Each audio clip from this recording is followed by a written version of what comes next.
क्या सवाल है? सर, जैसे हमें धर्म पे बहुत ज्यादा गुमराह किया जा रहा है, तो मेरे को एक लाइन याद आ रही है कि मजहब नहीं सिखाता आपस में बैर रखना, हिंदी है हम, वतन है हिंदुस्तान हमारा। तो सर आप ये बताएं कि एक धर्म के नाम पे हमें क्यों गुमराह किया जा रहा है आज भी? कौन कर रहा है गुमराह? सर क्यों पार्टीज कर रही है गुमराह? कौन सी पार्टी कर रही है? सर ऐसे सारी पार्टीज कर रही है। सारी पार्टीज कर रही है। धर्म के नाम पर क्यों गुमराह किया जा रहा है? चाहिए। बहन ने कहा कि राम रहीम हम हैं, सब हैं। बिल्कुल है राम रहीम। राम रहीम तो कश्मीर में भी थे। 5 लाख पंडितों को लात मार के बाहर निकाल दिया, रातों रात काट दिया, कह दिया बेटियों को इनको यहीं छोड़ जाओ, या तो कन्वर्ट कर लो, या मर जाओ, या भाग जाओ। वहां पर भी राम रहीम था, क्यों हुआ ऐसा? बंगाल में भी राम रहीम था, क्यों ऐसा हुआ? नौखला में भी राम रहीम था, क्यों हुआ ऐसा? कश्मीर के बाद उससे पहले पाकिस्तान बढ़ गया, क्यों हुआ ऐसा? बांग्लादेश का हाल क्यों हुआ ऐसा? सिंध में हंगामा हो रहा है, क्यों हो रहा है ऐसा? पीओके में हो रहा है, क्यों हो रहा है ऐसा? राम रहीम है, लेकिन उनके लिए जो इसको मानते हो, जो मानते ही नहीं उनके लिए तो कुछ है ही नहीं ना। जी, जी, जी। और अंत में आपने कहा कि 2024 को लेके क्या आपने कहा था? आपका सवाल 2024 को नैरेटिव जिसमें परिवारवाद को भी लेके आया जा रहा है। जिस पार्टी की इतनी हैसियत ना हो, इतनी औकात ना हो, and I repeat my words, जिस पार्टी की इतनी हैसियत ना हो कि 5 जनरेशन से भी वो अपने परिवार के बाहर ना निकल पाते हो एक मुख्य प्रधानमंत्री बनाने के लिए, वो क्या कर पाएंगे इस लोकतंत्र में? वो बेटी प्रधानमंत्री बन सकती है, ये बन सकते हैं, वो बन सकते हैं, ये बन सकते हैं, कोई भी बन सकता है, इनके यहाँ नहीं बन सकता कोई। राहुल गांधी पता नहीं ऐसा क्या, मनमोहन सिंह बने, मल्लिकार्जुन खड़गे बने, बेचारों के ऊपर एनएसी बनाकर माताजी को बना दिया चेयरपर्सन, अब वो ऊपर से चला रही है। उससे बढ़िया तो रोबोट से सीधा खुद ही चला लेते, खुद ही बन जाते। शर्म आनी चाहिए। मतलब ये देश को बेवकूफ 5 जनरेशन से ये बना रहे हैं, शर्म मुझे आनी चाहिए। ये परिवारवाद पर आपको उलझा दिया जाता है हमेशा, एक जगह परिवारवाद पर उलझा दिया जाता है।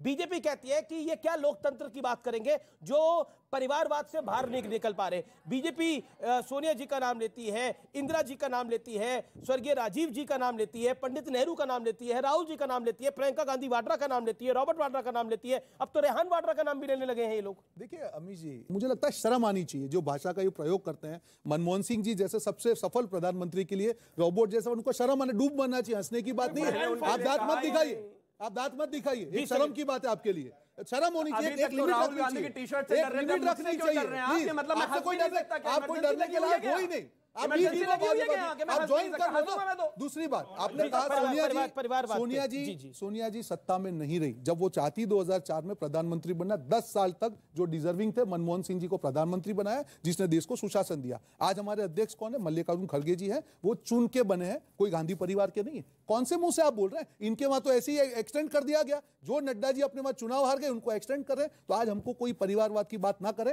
कांग्रेस पार्टी की बात है, सब लोग मिलकर। एक सवाल मेरा, सलमान खुर्शीद जी ने रिसेंटली एक स्टेटमेंट दिया कि खड़गे भले ही अध्यक्ष हैं लेकिन नेता गांधी परिवार का ही है और गांधी परिवार ही सर्वोच्च है। वो पार्टी चलाने के लिए है लेकिन पार्टी की विचारधारा गांधी परिवार से ही है। ये सलमान खुर्शीद ने बोला। देखिए उनकी क्या व्यक्तिगत टिप्पणी उस पर मैं बोलना नहीं चाहूंगा। आज हमारे अध्यक्ष मल्लिकार्जुन खड़गे जी हैं और जब राहुल जी को सवाल पूछे जाते हैं पार्टी के बारे में तब यही कहते हैं कि इसका निर्णय मल्लिकार्जुन खड़गे जी देंगे। कई लोग कहते हैं कि राहुल जी जिम्मेदारी से बच रहे हैं इसलिए खड़गे जी को जिम्मेदारी में फंसा दिया। ये दोनों बाजू की बात कर रहे हैं। पार्टी चला रहे जो पार्टी के अध्यक्ष भी है, आप दोनों बाजू बात कर रहे हैं। जब राहुल जी ने कहा था गांधी परिवार आ रहा है, जब उन्होंने कहा कि नहीं मुझे नहीं बनना है, नॉन गांधी को मौका देंगे, तब उस पर भी सवाल है, सवाल उठाया जाए। राहुल गांधी की भारत जोड़ो यात्रा में खड़गे जी का महत्व रेहान वाड्रा जितना भी था क्या? जब रेहान वाड्रा से भी कम महत्व वाले व्यक्ति हैं वो, तो फिर उसके बारे में हमको कहने की आवश्यकता है? अभी ये कह दें कि मल्लिकार्जुन खड़गे प्रधानमंत्री प्रत्याशी है, कह दें इनकी हिम्मत हो? बिल्कुल हो सकते हैं, क्या प्रॉब्लम है? ना हो सकते हैं, राहुल गांधी हो सकते हैं, हो सकते हैं, राहुल गांधी नहीं है, हो सकते हैं, वो भी हो सकते हैं। तो आप कैसे हो सकते हैं ना? मैं क्या करूंगा? प्रियंका वाड्रा आपके वहां पे उनके लिए मैं बोल नहीं सकता हूँ, प्रियंका वाड्रा नहीं बोल सकता हूँ। आज हमारे अध्यक्ष है, वो पूर्वाध्यक्ष है, वो दोनों हो सकते हैं, उसके लिए मैं बोल सकता हूँ, पर मैं आधिकारिक नहीं हूँ कि यहाँ पे बैठ के ऑर्डर सुना। पर ये बड़ा बयान है नड्डा जी जो है मंत्री पद के प्रत्याशी बन सकते हैं, क्यों नहीं बन सकते? बिल्कुल बन सकते हैं। रोहन गुप्ता जी ने कहा मल्लिकार्जुन खड़गे प्रधानमंत्री पद के प्रत्याशी हैं, बिल्कुल अभिनंदन है। राहुल जी भी बन सकते हैं, सब बन सकते हैं। एक कोई बताइए, लेकिन परिवारवाद पर लोग कोई जी सवाल क्या है? सर यहाँ पे सब लोग यात्रा के बारे में बात कर रहे हैं, बट आज का युवा जो है रोजगार मांग रहा है, उसके बारे में तो कोई बात ही नहीं कर रहा है। हमें नौकरियां चाहिए, इसके नौकरियों की बात करनी चाहिए। जी कांग्रेस बार बार जब भी कोई डिबेट होती है उसमें ये कहती है कि महंगाई बढ़ रही है, बेरोजगारी है। क्या जब देश आज़ाद हुआ था और कांग्रेस का राज कम से कम 20-30-40 साल रहा, क्या उसी रेट पे सारी चीजें मिल रही थी? जी जी जी, वो कह रहे हैं आपके राज में बिल्कुल स्थिति बढ़िया थी क्या? ये सवाल पूछा जा रहा है। 45 साल का जो महंगाई का दर है वो सबसे ज्यादा, ये आंकड़े मेरे नहीं है, ये आंकड़े जो महंगाई दर आता है उस पर बेरोजगारी दर 45 साल का सबसे ज्यादा। अभी एक बहन ने कहा, बिल्कुल बात सही है, ये यात्रा क्यों निकल रही है? क्योंकि सरकार मुख्य मुद्दे से जो ध्यान भटका रही है, नफरत के मुद्दों पर जो ध्यान ले जा रही है, उस पर जाकर बिल्कुल आखिरी 30 सेकंड सबसे कमेंट लेना मुझे। ओके, फिर वही हिपोक्रेसी, वो कांग्रेस के प्रवक्ता अपने दोनों हाथों में ना धूल लेके आते हैं और ऐसे जनता के मन में छोंकने की कोशिश करते हैं। एक बात बताइए, मोहब्बत से रोजगार मिल जाएगा क्या? कि सीधा कहो ना, रोजगार के लिए हो रहा है। अपने बीच में ये नॉइज पोल्यूशन क्यों इतना करते रहते हैं, समझ में नहीं आता। इनको रोकिए, एक करके मुझे आना पड़ेगा मंच पर। शुरू, अच्छा 10 सेकंड। मैं सिर्फ इतना कहना चाहता हूं कि जहां तक बात रोजगार की है बिल्कुल बात होनी चाहिए, महिला सुरक्षा बिल्कुल बात होनी चाहिए, हर चीज की बात होनी चाहिए, लेकिन जहां तक बात सांस्कृतिक राष्ट्रवाद और संस्कृति की है उसको भी हम पीछे छोड़कर नहीं चल सकते, क्योंकि इस देश में 70 साल तक ऐसा अभी तक हुआ है, आगे नहीं होगा। ठीक है, राजकुमार भाटी, परिवारवाद एक बड़ा विषय रहेगा। इधर से लगातार मुद्दे को भटकाने की कोशिश की गई है, लेकिन उधर से जो सवाल आए बड़े शानदार आए हैं।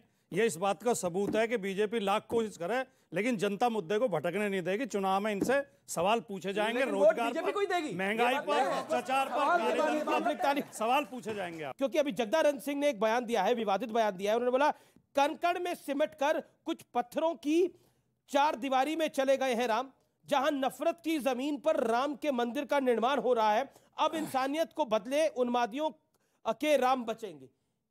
क्या कहना चाहते हैं आप? देखिए, राम के ऊपर कमेंट किया, रामद्रोहियों को तो हमेशा राम के खिलाफ ही बोलना है, तो रामद्रोहियों पर क्या बोलना?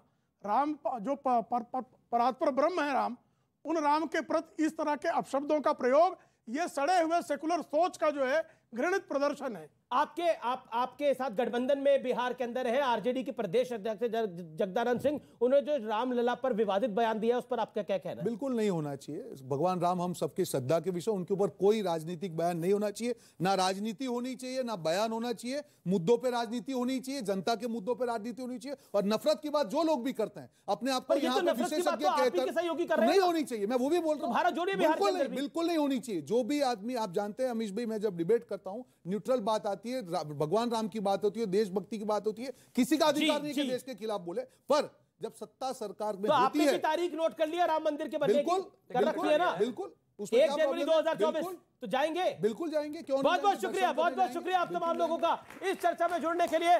फिलहाल इस कार्यक्रम में इतना ही। उम्मीद है आपको आज का कार्यक्रम पसंद आया होगा। नमस्कार, जय हिंद। अब कृष्ण लला हम आएंगे। 350 सालों का तप, कान्हा को न्याय मिलेगा। नमस्कार, देश नहीं झुकने देंगे में बहुत बहुत स्वागत। एक बहुत बड़ी खबर है। बड़ी खबर यह है कि क्या वाकई मथुरा की